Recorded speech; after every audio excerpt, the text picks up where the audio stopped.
Baik, Assalamualaikum warahmatullahi wabarakatuh. Perkenalkan, saya Indah Trijayanti dengan NIM 23029020. Di sini saya akan mempresentasikan tugas proyek saya, yaitu penerapan program nonlinier dengan metode Newton 1 berubah dalam kehidupan sehari-hari. Proyek ini saya buat untuk memenuhi tugas salah satu mata kuliah, yaitu riset operasi yang diampu oleh Ibu Dr. Yulianti Harisman, SSI MPD. Langsung saja kita masuk ke contoh penerapannya, di mana kali ini ada kasus, yaitu seseorang memiliki tangki berbentuk kerucut terbalik yang memiliki jari-jari dasar 1 meter dan tinggi 3 meter.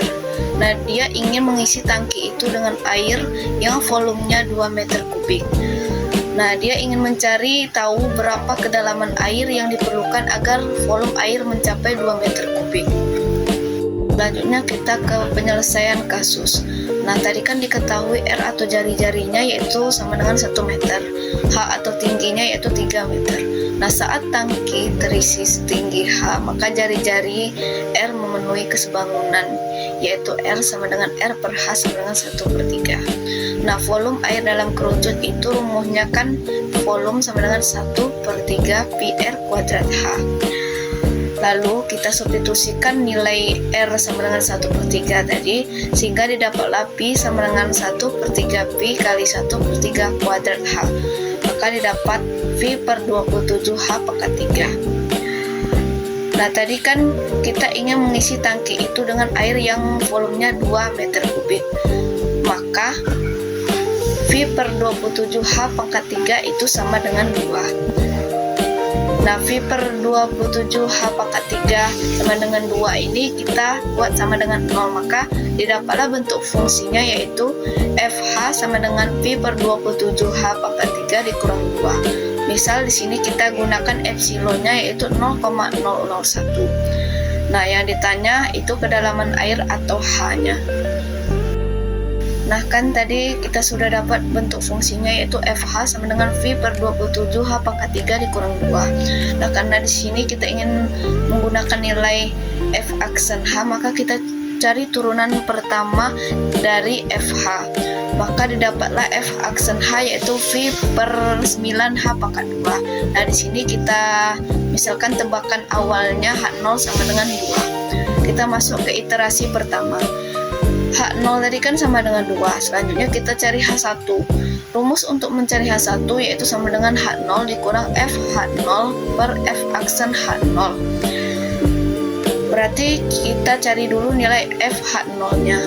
Untuk mencari nilai FH0, kita substitusikan nilai H0 sama dengan 2 ke persamaan FH tadi, yaitu V per 27 H pangkat 3 dikurang 2. Maka FH0 sama dengan 3,14 per 27 kali 2 pangkat 3 dikurang 2. Didapatlah negatif 1,07.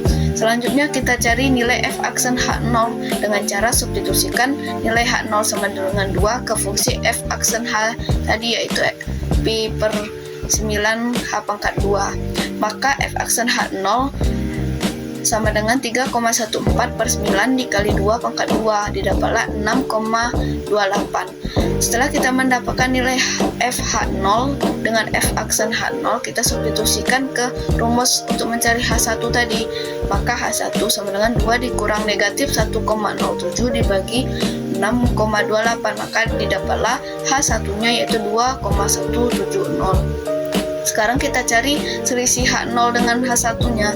Rumusnya H1 dikurang mutlak H1 dikurang H0 sama dengan mutlak 2,170 dikurang 2, maka didapatlah selisihnya 0,170. Nah, kita lihat di sini bahwa selisih antara H0 dengan H1 itu 0,170. Itu masih lebih besar dari nilai epsilon kita tadi, yaitu 0,001. Nah, karena nilai selisihnya masih lebih besar dari epsilon, maka iterasi kita lanjutkan. Iterasi kedua, tadi kita sudah dapat H1-nya yaitu sama dengan 2,170. Selanjutnya kita cari H2. Rumus H2 yaitu sama dengan H1 dikurang FH1 per F aksen H1. berarti kita harus cari nilai FH1 sama F aksen H1. Nah, untuk mencari nilai FH1, kita substitusikan nilai H1 sama dengan 2,170 ke fungsi FA kita tadi, maka didapatlah 3,14/27 dikali 2,170 pangkat 3 dikurang 2 didapatlah negatif 0,0811. Selanjutnya kita cari nilai F aksen H1, yaitu kita substitusikan nilai H1 sama dengan 2,170 ke fungsi F aksen H yang kita dapat tadi, maka 3,14 dibagi 9 dikali 2,170 pangkat 2 didapatlah 1,643. Setelah kita mendapatkan nilai FH1 dengan F aksen H1, kita substitusikan ke rumus untuk mencari H2, yaitu H2 sama dengan 2,170 dikurang negatif 0,0811 dibagi 1,643, maka didapatlah H2 2,664. Selanjutnya kita cari selisih antara H1 dengan H2 dengan rumus mutlak H2 dikurang H1 sama dengan mutlak 2,664 dikurang 2,170 didapatlah 0,494. Nah, selisih H1 dengan H2 ini masih lebih besar dari epsilon, yaitu 0,001, maka iterasi kita lanjutkan lagi. Iterasi 3. Nah, kita sudah mendapatkan nilai H2 tadi, yaitu sama dengan 2,664. Nah, selanjutnya kita cari H3, berarti rumus H3 itu sama dengan H2 dikurang FH2 dibagi F aksen H2. Berarti kita cari nilai FH2 dengan F aksen H2. Nah, untuk mencari nilai FH2, kita substitusikan nilai H2 ke persamaan FA yang awal FH yang awal tadi, maka dapatlah 3,14 dibagi 27 dikali 2,664 pangkat 3 dikurang 2, maka didapatlah 0,201. Selanjutnya cari nilai F aksen H2 dengan substitusikan H2 sama dengan 2,664 ke fungsi F aksen H2, maka didapatlah 3,14/9 dikali 2,664 pangkat 2 didapatlah 2,467.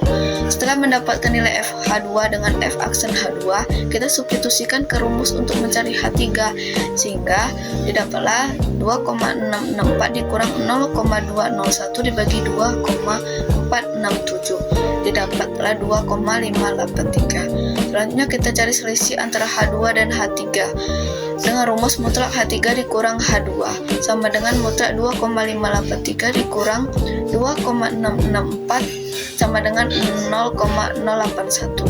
Nah, selisih H2 dengan H3 ini masih lebih besar dari epsilon kita, yaitu 0,001.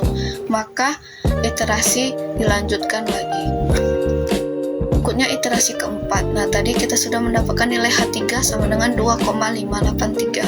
Selanjutnya kita cari H4 dengan rumus H3 dikurang FH3 per F aksen H3.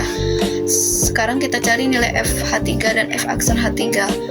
Untuk FH3, untuk mencari nilai FH3, kita substitusikan nilai H3 sama dengan 2,583 ke fungsi FA yang awal tadi, maka dapat 3,14 dibagi 27 dikali 2,583 pangkat 3 dikurang 2, maka didapatlah 0,011.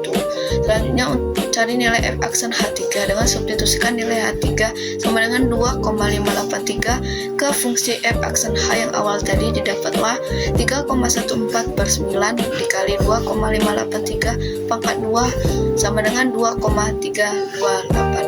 Setelah mendapatkan nilai FH3 dan F aksen H3, kita masukkan ke rumus untuk mencari nilai H4 tadi, maka sama dengan 2,583 dikurang 0,011 per 2,328 didapatlah 2,578.